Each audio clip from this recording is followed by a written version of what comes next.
যে কোনো অদৃশ্য শক্তি যদি এই ডাকসু নির্বাচনকে বানচাল করার জন্য বিশ্ববিদ্যালয় প্রশাসনকে চাপ দেয়, আমরা সেই অদৃশ্য শক্তির মুখোশ কিন্তু মানুষের সামনে উন্মোচন করে দেব।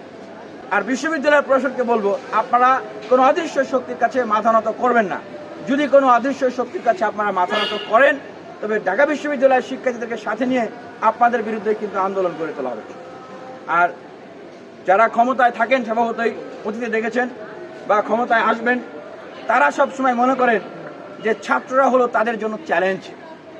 কারণ এই দেশের ছাত্র আন্দোলনে কিন্তু বড় বড় সরকারকে ক্ষমতা থেকে নামিয়েছে, বিশ্ববিদ্যালয় কলেজগুলোকে তারা নিয়ন্ত্রণে রাখতে চান। ঠিক একইভাবে যখন দেখেন যে তাদের যারা মনোনীত লিডাররা আছে তারা যদি জিতে আসে, এরকম পরিবেশ থাকে, তখন তারা ডাকসু নির্বাচনের আলাপ দেয়, কথা বলে। কিন্তু যখন দেখে যে না, তাদের মনোনীত লোকরা ডাকসুতে জিতে আসার সম্ভাবনা কম, তাদের জনপ্রিয়তা নাই, তখন তারা লোক লজ্জার ভয়ে মিডিয়ার সামনে ডাকসু নির্বাচনের কথা বলতে হয় তাই বলে। কিন্তু ভিতরে ভিতরে তারা এমন সব কার্যক্রম করে যেন ডাকসু নির্বাচনটা না হয়। আপনারা খোঁজ নিয়ে দেখেন, বিশ্ববিদ্যালয় প্রশাসনের সাথে কথা বলেন যে বিশ্ববিদ্যালয় প্রশাসনকে যেন কোনোভাবেই কোনো মহল থেকে কোনোভাবে কোনো চাপ প্রয়োগ না করা হয়, কোনো অদৃশ্য শক্তি যেন বিশ্ববিদ্যালয় প্রশাসনকে ভয় না দেখায়। আমরা বিশ্ববিদ্যালয় প্রশাসনের সাথে থাকবো না।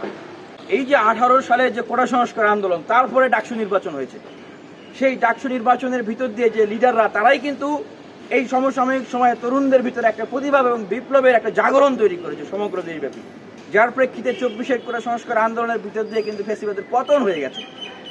আমরা যে কোটা সংস্কার থেকে রাষ্ট্র সংস্কারের কথা বলছি, এই রাষ্ট্র ব্যবস্থার গুণগত পরিবর্তনের কথা বলছি, যেটার এই পাদপীঠ ঢাকা বিশ্ববিদ্যালয়, যেটার পাদপীঠ এই ঢাকা বিশ্ববিদ্যালয় কেন্দ্রীয় ছাত্র সংসদ। সেই জায়গার সংস্কারের জন্য, সেই জায়গার পরিবর্তনের জন্য আগে তো ঢাকা বিশ্ববিদ্যালয় ছাত্র সংসদ নির্বাচনটা দরকার। আমি মনে করি যে অবশ্যই ঢাকা বিশ্ববিদ্যালয়ের ছাত্র সংসদ নির্বাচনের ভিতর দিয়ে নির্বাচনের দ্বার শুভ সূচনা হতে হবে এবং সমগ্র বিশ্ববিদ্যালয় কলেজে নির্বাচনগুলো হতে হবে এবং ধারাবাহিক পর্যায়ে আমরা জাতীয় নির্বাচনেরও দাবি জানাই।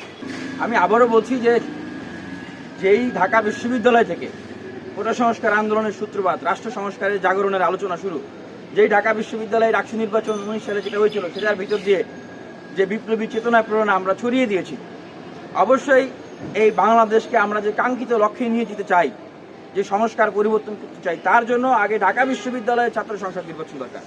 আগে দলীয় দাসত্ব লেজুর ভিত্তি থেকে বিশ্ববিদ্যালয় কলেজগুলোকে মুক্ত করতে হবে।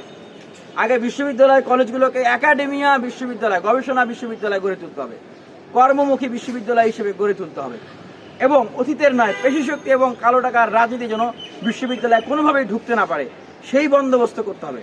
সেই জায়গাটা আগে তালা লাগাতে হবে, তবেই বাংলাদেশে বৃহৎ পরিসরে রাজনৈতিক সংস্কার সম্ভব। কেন বলছি? আজকে যেই ছাত্রটা বিশ্ববিদ্যালয়ের শিক্ষার্থী, সেই ছাত্রটাই কিন্তু আগামী 5, 7, 10 বছর পরে উনি হয় সাংবাদিক, না হলে বিসিএস ক্যাডার, না হলে ব্যাংকার, না হলে উনি বিভিন্ন সমাজের শ্রেণী পেশায় উনি যাচ্ছেন।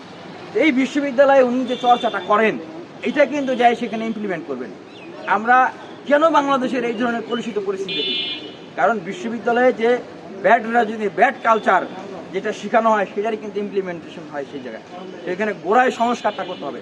বাংলাদেশের আমূল পরিবর্তন এখান থেকেই সম্ভব।